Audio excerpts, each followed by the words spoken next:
Cloud computing promises almost infinite scalability, incredible flexibility, and beautifully optimized operational costs. But right beneath the surface of those well-known benefits, there's a terrifying barrier that halts massive enterprise migrations dead in their tracks. We're talking about the incredibly complex web of compliance. When organizations are dealing with highly proprietary, mission-critical information, they don't just blindly upload it and hope for the best, right?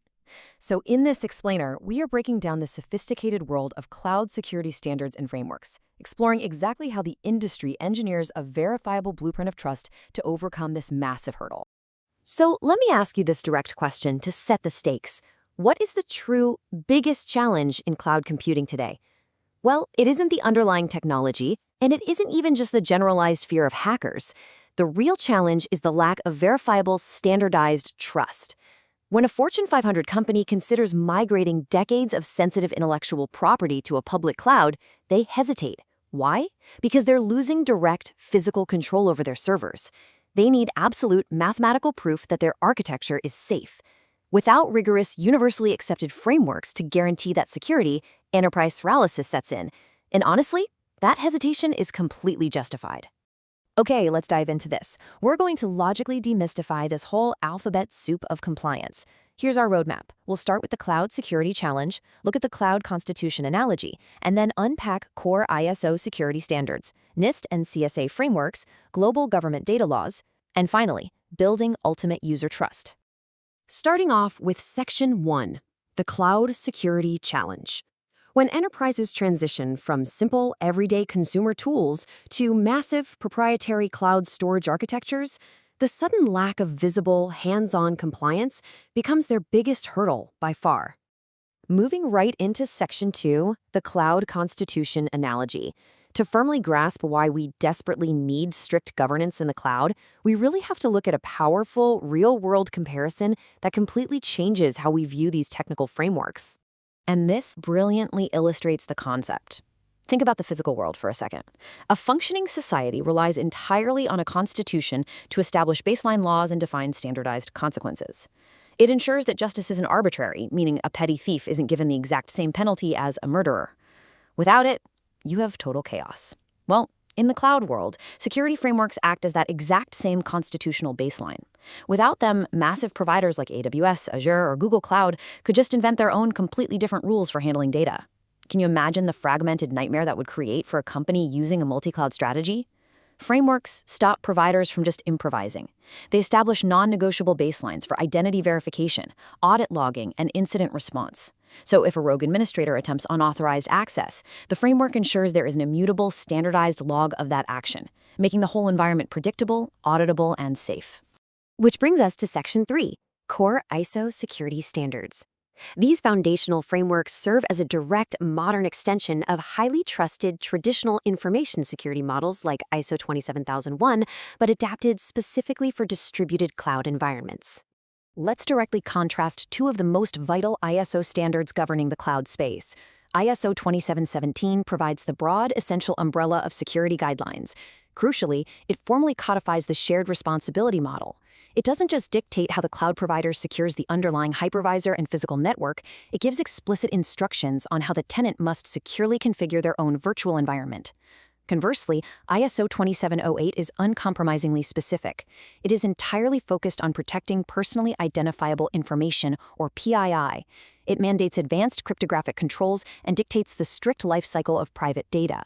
For example, it ensures that when a customer leaves a cloud service, their data is cryptographically shredded and destroyed forever. Plus, it legally prevents the provider from using customer data for their own marketing purposes. It completely shifts the liability and enforces privacy by design. So why do these frameworks matter so deeply to the market? Because ISO certification equals the ultimate stamp of market trust. It transforms theoretical security into verifiable proof. An infrastructure as a service provider cannot simply claim they are secure on their website. No way. Earning the certification requires a grueling, independent, third-party audit. External assessors systematically rip through the provider's data centers, review their code deployment pipelines, and aggressively test their information security management system to find gaps.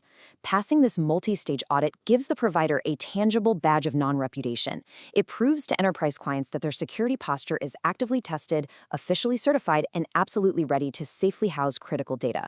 Let's move to and see how this builds in Section 4, NIST and CSA frameworks.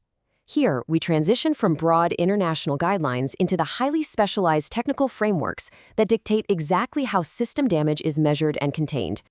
We start with the National Institute of Standards and Technology, specifically the NIST SP 853 framework. This standard fundamentally requires a clear bifurcation of system damage through damage impact levels. You can't treat every system vulnerability with the exact same broad brush. A low-impact event might involve a disruption to public-facing, non-sensitive marketing data. It's annoying, sure, but operationally manageable. However, a high-impact event? That means catastrophic financial loss, systemic operational failure, or severe compromise of proprietary trade secrets. NIST actually forces architects to design entirely different, localized control families for each level. High-impact systems demand strict logical isolation, continuous monitoring, and FIPS-validated cryptography, ensuring that critical data is structurally fortified against existential threats. And within the Cloud Security Alliance, or CSA, we find the Cloud Controls Matrix. This matrix requires providers to flawlessly fulfill exactly 16 critical domains of security. The CSA does not deal in partial compliance. These domains cover everything from strict identity and access management, applying zero-trust principles, to application security, to intense supply chain risk assessments.